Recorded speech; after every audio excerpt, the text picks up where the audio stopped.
So you might have noticed since Thursday, the equity markets have just been rallying. It's been soaring higher, reversing all the selling that we've seen since Bullard's last comment saying that we needed to see higher than expected rates when it comes to interest rates.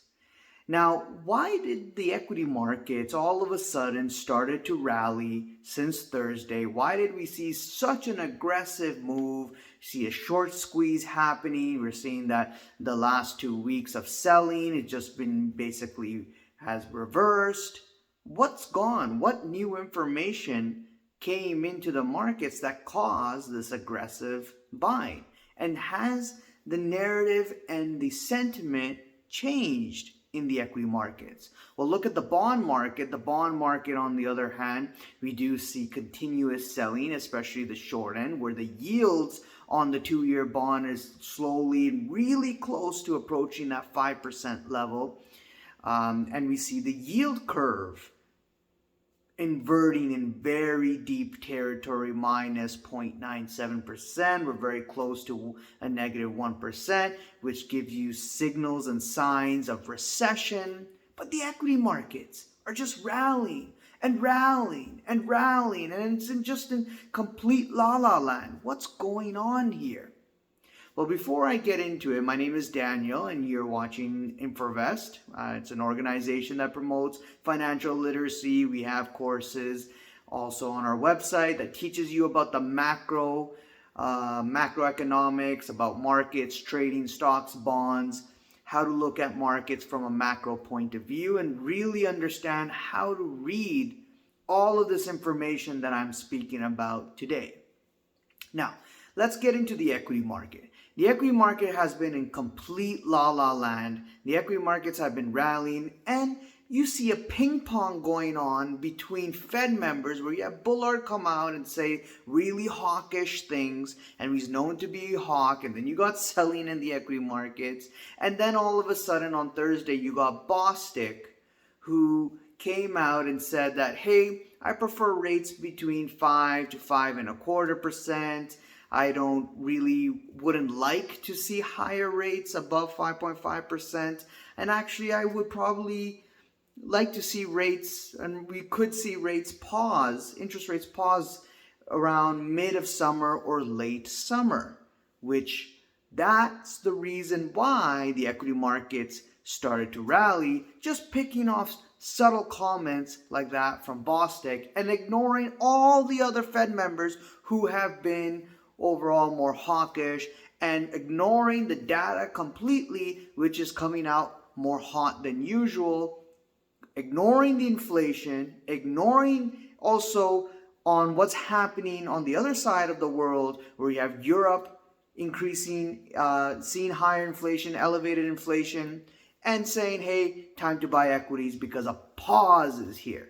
Now, we did see Bank of Canada pause. And now this first comment from Bostic talking about a pause, it'll be interesting to see that if the Federal Reserve moves towards actually pausing. That's very important. And that's why we're seeing this equity market rally. But this can all change. This can all change because this week you have Powell testifying in front of Congress. And if Powell mentions something about pause or no pause, especially if it's a no pause, then definitely you will see a massive, massive reversal of all this rally that we've seen since Thursday. Now, at the same time, you have the Federal Reserve coming out, the FOMC meeting it's an important meeting because not only you've got the press conference and the statement, but you've also have the projections where you're going to see now the central bank come out and give projections of where they think interest rates are going to be in the next couple of months. And possibility that they can revise their federal funds rate, their interest rates, to a higher elevated level, a higher terminal rate, which could be around 5.5 or even higher. We'll see. And it'll all be, again, data dependent.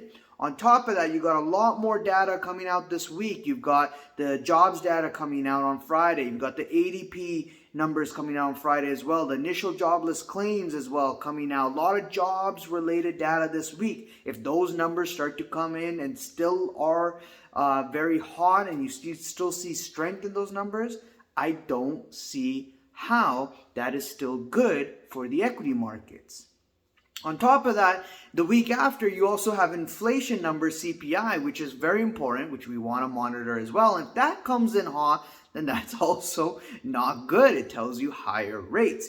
And then after that data, yes, it leads to the FOMC meeting, to the Fed meeting, where finally, after all this data that comes out, you might hear what the Fed wants to do, what they plan to do, and it doesn't end there, because that's only March. We've got more months to go to see how this data is coming out, where the Fed wants to go. Is there a pause?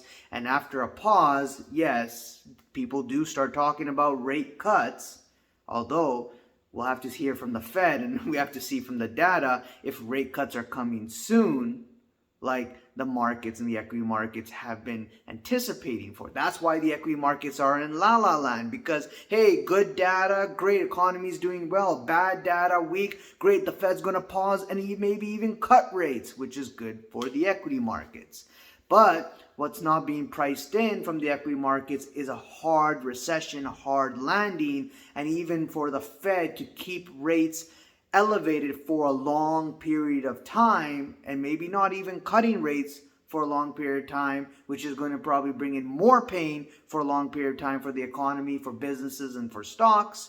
And also at the same time, the markets are not pricing in, although they have priced out a couple of rate cuts this year, they're not pricing in that, hey, not only you could get a hard recession and no rate cuts very soon, but maybe we can even see rate hikes and interest rates maybe even go above 6.5%, maybe to 7%.